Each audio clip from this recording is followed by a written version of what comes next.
RCAT is trending up 12.68%. This is Thursday, the 11th of September, 2025, pre-market session. $10.23 intraday high we are looking at right now.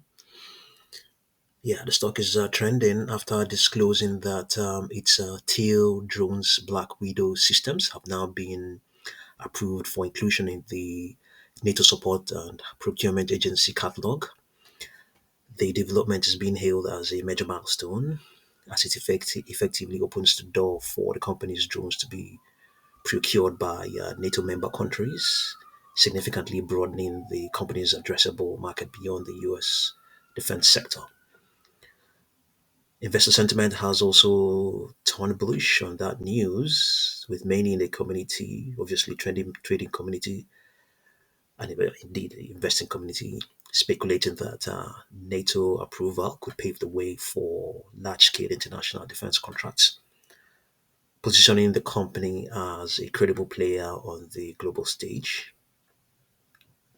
For a company that has already been making inroads in the U.S. government or with the U.S. government and their military customers, this step is seen as a potential revenue driver that validates the competitiveness and reliability of its drone systems. Yeah. Okay, this is the 4-hour chart reflecting what is going on right now. That strength is expected to remain in place up till Monday, the 15th of September. After that, we might get a contraction. No guarantee that that will be the case. Projections are saying 9.31, but we also have 10.23. Yeah, 10.23 has printed already, so it is not as speculated, not speculative. There's a good chance it can do that again.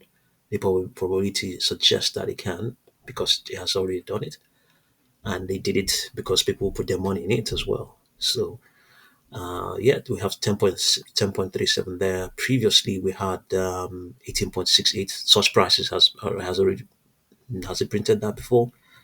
Not any time, not since middle of July. It hasn't printed beyond $12, $12.3. It hasn't printed that, but projections as of then was saying 18.68, 17.24, 14.9, 11.84. Yeah. Price pressure momentum is currently the 10 and 21 period moving averages are in very strong trend modes. However, some of their derivatives are still negative, indicating that it still needs a lot more. It still needs a lot more momentum, or that this momentum may not be able to sustain, may not be able to sustain the strength that it has picked up. The momentum currently in play now may not be able to sustain the strength it has picked up. That's what is being indicated. So by some standards, this is clearly a case of watch and see. Even though some people will say only a gain of 12% is still not enough. They wouldn't mind jumping in, but I would say just watch and see. We could apply the market grid to see how far the stock has, how much of an expansion it has printed. Let's just see.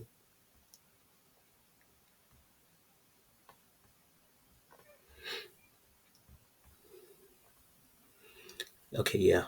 Okay, the market grid is the stock is trading right outside of its market grid, but we may be able to validate that by looking at the 1-hour chart. It might give us a different picture altogether. Yeah, we can see that it's still within the market grid on the 1-hour chart. Yeah, still within the market grid. Current price is 9.54. The essence of the market grid shows you where it lies in the scheme of prices. So 9.54. What am I looking at here? 9.54. Yeah. So in the scheme of prices, so the stock is in its support zones. Yeah. So based on this, it still has potential to print higher prices. I think this is also taking cognizance of this intraday high we have here, 10.23, if you like. Yeah. So yeah, this 1-hour chart gives us a better picture because it's much more reactive. It's a lot more reactive, obviously, than the 4-hour chart. But we could also come back and moderate what we're looking at right now by looking at the 2 hour chart and see what it is saying. I think it's also saying the same thing as well. The stock, the prices is still within this in the support zones. The problem with prices retreating into support zones is that if you like, some might argue or otherwise, when the prices are in support zones, there's a lot more gravity in the support zones. There's a greater likelihood that lower prices may print when they're support zones as against when they are in resistance zones. They may well retreat when they're in resistance zones, for obvious reasons. Especially when they are at the very top of the resistance range. But once they get into resistance zone, it is always seen as weakness is currently in play. Fear of losing money. And it did also as well. The brave people, brave investors, brave traders jump in at the such positions. So yeah, the 2 hour chart is giving us a different picture. Let's have a look at the 3 hour chart, whether it has actually reacted.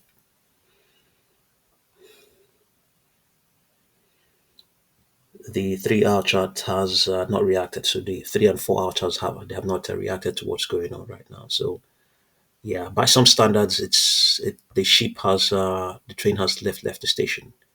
By other standards, still yes, it's pulling back and probably going to provide an opportunity to jump for one to jump in.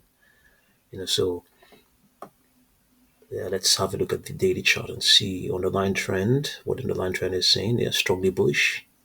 Here, extrapolations or rather projections are saying 10.52, 11.52, 12.14, and indeed 6.34, 6.93, 7.89. So the stock is currently trending now. This is Thursday, the 11th of September, and it's Teal Drones Black Widow systems have now been approved for inclusion in the NATO support procurement agency catalog.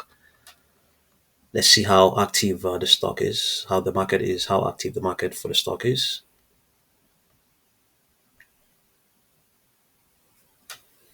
Not looking that active.